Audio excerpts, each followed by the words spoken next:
Bom dia, pessoal, tudo bom aí com vocês? Esses últimos dias a gente estava trazendo um conteúdo aqui no canal sobre introdução à economia e eu estou vendo alguns acontecimentos aí que estão sendo um tanto quanto marcantes e eu acho que a gente precisa fazer um link entre o conhecimento teórico, entre essa introdução à economia e alguns acontecimentos recentes, né? Principalmente políticos. Estou gravando aí esse vídeo no final do mês de junho de 2025. Eu não sei quando você está assistindo, mas no momento em que eu estou gravando esse vídeo, existem alguns conhecimentos, alguns acontecimentos marcantes, principalmente em relação ao IOF, a tentativa de avançar uma agenda de maior tributação no Congresso, e felizmente a gente tem visto um revés para o lado do governo. O projeto não passou no legislativo, e a próxima etapa provavelmente vai se desenrolar no STF. O PSOL já entrou com uma ação no STF, pedindo aí para desconsiderar o resultado legislativo. E a gente sabe que hoje essa é uma praxe. Quando o governo não consegue se alinhar com o legislativo, né, quando não tem esse alinhamento entre o executivo e o legislativo, quem acaba assumindo a posição de protagonista é o STF, né? Então, a gente pode esperar ainda para saber qual que vai ser a repercussão disso, mas por hora o IOF caiu, o aumento no IOF caiu. Mas isso não impede que ainda exista uma discussão popular, populista, principalmente acontecendo aí nas redes sociais. O governo Lula sabe que ele não é forte nas redes sociais e por isso ele tem procurado se estabelecer e estabelecer uma posição, principalmente no Twitter. E o que eu tenho observado desse novo embate virtual é que, infelizmente, as pessoas que são críticas ao aumento da tributação são críticas, rebatem os argumentos do governo, mas não fazem da forma justa. Não fazem pelas razões que deveriam prevalecer, né? Isso me preocupa porque cada vez mais é nítido que no Brasil não existe uma cultura capitalista. E o que seria ter uma cultura capitalista? Nesse caso, eu posso te dar um exemplo. Hoje de manhã, quando eu acordei, tinham vários perfis, provavelmente bots, tweetando ali, postando no X, sobre a derrubada do IOF e dizendo que o Congresso estava legislando em favor dos mais ricos.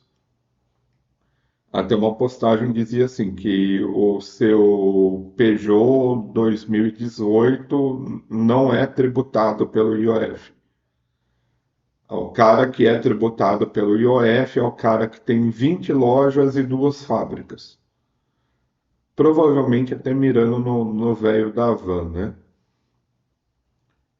Mas assim, é claro que isso provoca uma reação e muita gente que não quer mais aumento tributário foi lá rebater.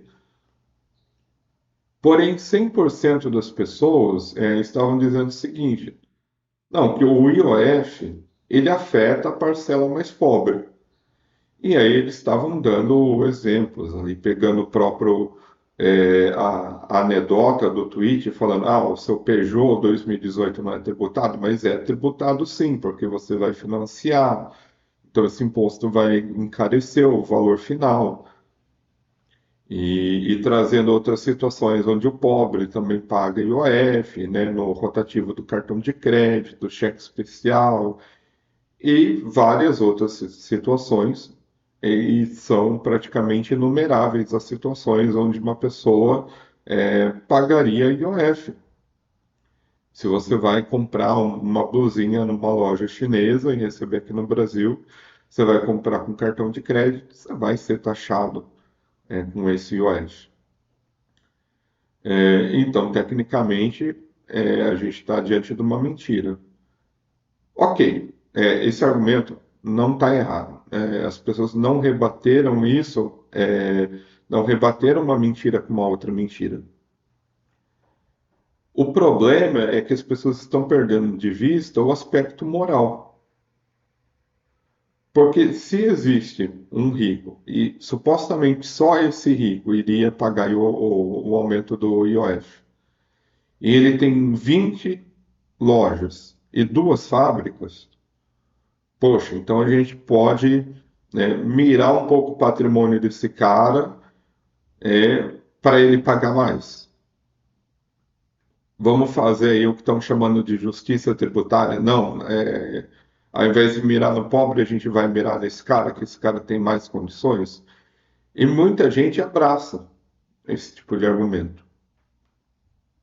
Porém, primeira colocação, já devia ser duvidoso para qualquer um que transferir dinheiro desse cara e colocar esse dinheiro nas mãos dos caciques de qualquer governo, mas especialmente do atual governo, não é algo que vai trazer qualquer tipo de resultado positivo. Ou pelo menos o próprio governo, com as armas que tem, não tem como garantir esse tipo de aplicação específica. Ah, mas o governo gasta com saúde e educação? Ninguém para se perguntar qual o percentual da tributação e dos gastos do governo estão efetivamente indo para essas áreas. Né? Existem várias outras áreas. Só uma reportagem de alguns anos atrás aí da revista Veja trazia que a manutenção de todos os ministérios lá em Brasília era um custo estimado de 400 bilhões de reais. E eu não sei em quanto está esse valor hoje. Pode ser que tenha subido um pouco, pode ser que tenha baixado um pouco, mas a gente pode estimar algo mais ou menos nessa mesma monta. Então, será que se eu começar a arrecadar talvez 100 milhões de reais a mais a partir dessa tributação, isso muda o jogo de alguma forma no Brasil? Ou isso vai se transformar em algum carro-chefe eleitoral de alguma outra maneira? E sequer isso se destinaria a cobrir o tipo de gastos que o governo vende como sendo o essencial, que é saúde e educação. E você veja que o governo pouco fala em segurança pública, apesar disso ser uma pauta das mais urgentes. Mas, de fato, a gente pode olhar matematicamente e dizer, mesmo que a arrecadação aumente, não existe nenhuma garantia de que o gasto do governo a partir dessa nova receita se converteria em gastos com saúde e educação. Mas, de novo, isso ainda não afeta a questão moral. Se existe um rico com 20 lojas e com duas fábricas, e é esse cara que está sendo tributado, eu preciso me perguntar se é melhor, de alguma forma, se é benéfico, né? Se de alguma maneira, em algum universo, faz sentido que eu precise depauperar a conta bancária desse sujeito. Mas, poxa, ele é rico. Riqueza é um mal? Riqueza é nociva para a sociedade? Então, até algo que eu disse na internet, eu não quero que esse cara tenha 20 lojas e duas fábricas. Eu quero que ele tenha 10 lojas e 50, né? 10 fábricas e 50 lojas. Para mim, não é o suficiente que ele tenha essa quantidade de lojas e essa quantidade de fábricas, eu quero que ele tenha mais. Por quê? Porque eu estou desempregado? Não, eu, né, por uma felicidade do destino, estou muito bem, em termos de carreira. Não tenho pretensões de me colocar aí no mercado do trabalho tão cedo. Minha carreira está razoavelmente consolidada, então eu não tenho nenhuma necessidade que esse cara possa me suprir aumentando os negócios dele. Porém, eu sei que tem um monte de gente que vai ser beneficiada com isso, né? Imagina aí uma quantidade dessas de lojas e de fábricas sendo levadas para uma região periférica, para uma região interiorana, né, onde não existe uma consolidação da indústria, né? E fora que não necessariamente precisavam ser nessas áreas. A questão é, no momento em que esse cara arrisca o próprio capital dele, ele abre novos postos de trabalho, e a gente vai ter salários fluindo para pessoas que vão dedicar 40 horas da semana dela para estar ali colaborando com aquele negócio. Por que que eu acho que isso é menos desejável do que surrupiar, diminuir, subtrair o patrimônio desse indivíduo e entregar esses valores nas mãos do governo, né?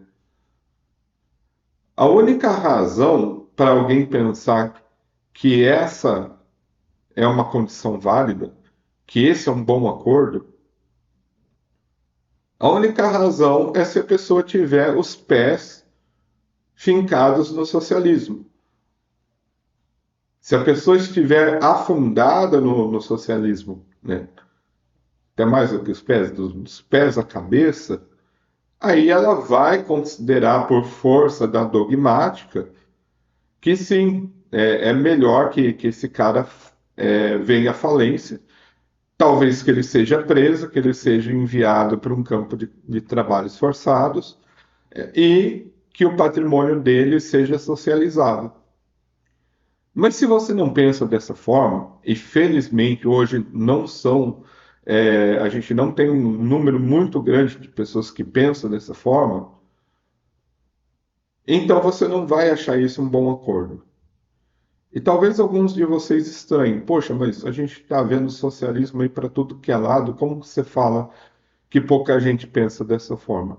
É porque a verdade é que o socialismo raiz, né, aquele de Lenin, de você expropriar a burguesia dos seus meios de produção. Dos seus meios de produção, como diz lá o Manifesto Comunista, esse tipo de esquerda, raiz, PSOL, ele responde por uma parte, uma pequena fração daquilo que é a esquerda institucional hoje.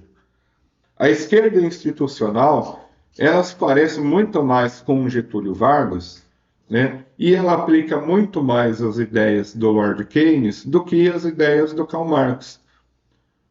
Mesmo que o rosto do Che Guevara chegue ali estampado pelo pessoal do DCE, militante da UNE, esses caras não fazem parte da coluna decisória.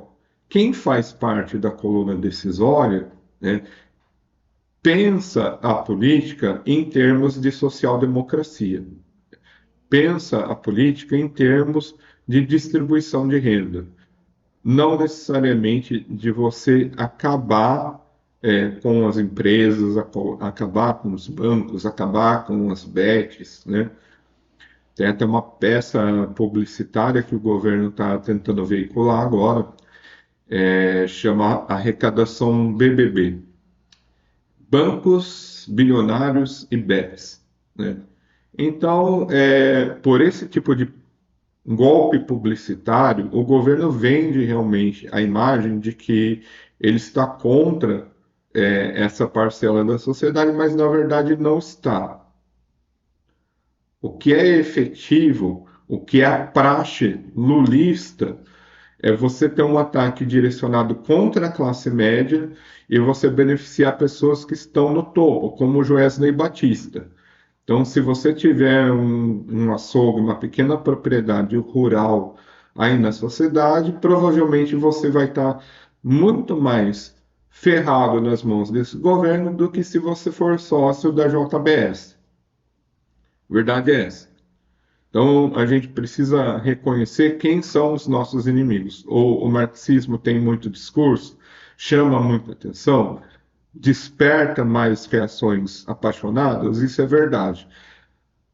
Porém, o que manda na estrutura, o que gira a engrenagem, é uma mentalidade social-democrática, né, e uma economia de viés keynesiana, com muito mais distribuição de renda do que o próprio Keynes alguma vez pensaria possível. Mas sim, essa é, esse é o modo correto de você diagnosticar a situação corrente do governo em matéria de economia, posicionamento ideológico e filosófico. Então, como que a gente precisa responder esse tipo de coisa? Por isso que eu me senti motivado a fazer o vídeo de hoje, embora eu saiba que o canal tem uma repercussão pequena. Mas eu acredito que isso precisa começar de algum lugar. A gente precisa direcionar a argumentação para que o brasileiro tenha um contraponto, né, em relação a esse senso comum de que se o tributo vai efetivamente afetar apenas a classe mais alta, então isso é desejável, porque não é. Porque, na verdade, o próprio Brasil não tem ricos em suficiência para dar conta dessa quantidade enorme de tributos, dessa sanha arrecadatória, principalmente do governo atual. Mas posso dizer de todos os governos do período pós-88. Né? Então, a gente tem muitos outros problemas a serem resolvidos por conta do modelo de 88, né? Mas hoje eu gostaria de chamar a atenção dos senhores para essa questão moral.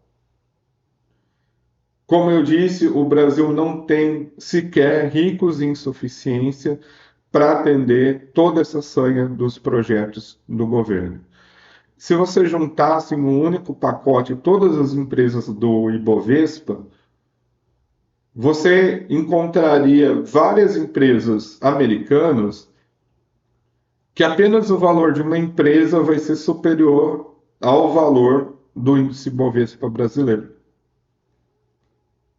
Então, trocando em miúdos, se a gente quisesse fazer uma troca, a gente poderia trocar todas as nossas grandes empresas, Petro, Vale, bancos e etc., Gerdau, CEMIG, né, todas as elétricas, as siderúrgicas, a gente teria que enfiar todas essas empresas dentro de um pacote e ver, por exemplo, se os donos da Apple aceitariam. Vamos fazer um negócio, a gente te dá todas essas empresas aqui, a gente vai ser dono da Apple. E eles provavelmente não aceitariam. E mesmo que houvesse uma equivalência nominal, ainda assim não valeria a pena. Né? A gente poderia tentar mandar o Acre de troco, e isso continuaria não ser um bom negócio. E um dos pontos interessantes é a gente pensar que de todas as maiores empresas do Ibovespa, grande parte delas está na condição de empresa pública, sociedade de economia mista. Empresa pública, estou falando bobagem. Eu pensei em sociedade de economia mista fala em empresa pública. Empresa pública você não negocia ações em bolsa. Estou falando mais especificamente ali de Banco do Brasil, de Petrobras, né? E algumas outras empresas que mesmo não tendo, não ostentando aí a condição de sociedade de economia mista, ainda assim tem muita participação governamental, né? E que tem uma intromissão governamental muito grande, como é o caso da Vale, né? Vocês devem ter acompanhado em tempos recentes, houve uma tentativa do governo de emplacar um aliado político na direção da Vale, né? Mesmo teoricamente sendo uma empresa privada. Mas, enfim, o fato é que o Brasil tem um mercado muito pequeno. Boa parte desse mercado já é capturado pelo Estado, né? E se a gente, de alguma forma, se permitir que esse mercado ainda sofra esse tipo de atentado, né, onde as pessoas que têm um patrimônio acima da média vão ser acusadas de responsabilidade por alguma coisa, eu gostaria de saber, por exemplo, né, se o velho da van é responsável pela seca no Nordeste, né? Se de repente um acionista do Bradesco é responsável por você não ter uma estrutura hídrica suficiente no Rio Grande do Sul para dar conta das enchentes, né? Quando essas pessoas nasceram, boa parte dos problemas que o Brasil enfrenta hoje já existiam. Então, é fato de que a gente não pode simplesmente apontar para uma figura que o governo elegeu como persona não grata e querer que, a partir de hoje, ele seja o responsável, responda por todas as acusações de qualquer pobre que estava andando na calçada e tropeçou e quebrou uma unha, né? E o Brasil periga ir em tal direção. Se a gente não fizer um ajuste da perspectiva moral, né, e de poder realizar esse enfrentamento, né, para que a gente pare de pensar na riqueza como um problema e passe a ver a riqueza como solução, né, então, por mais que as pessoas se esforcem, eu creio que a gente não tem muito a avançar. Porque o discurso foi, está capturado pela cultura revanchista do comunismo. Então, por enquanto é isso. O vídeo ficou longo, de novo, né? Mas eu acho que o assunto é importante, né? E creio que boa parte de vocês concorda com isso. Então vamos tentar fazer isso de alguma forma. Eu fiz esse vídeo aqui, né? De repente você fala, poxa, cara, é verdade. Sei lá, faz uma triagem lá no Twitter, escreve no seu blog, faz um vídeo também no seu canal. E eu creio que todo mundo é capaz de colaborar com esse embate de alguma forma, né? Então, estou contando com vocês e espero que a gente se veja aí em breve. Vou tentar fazer os vídeos com mais frequência. Então, desejo obrigado e até a próxima.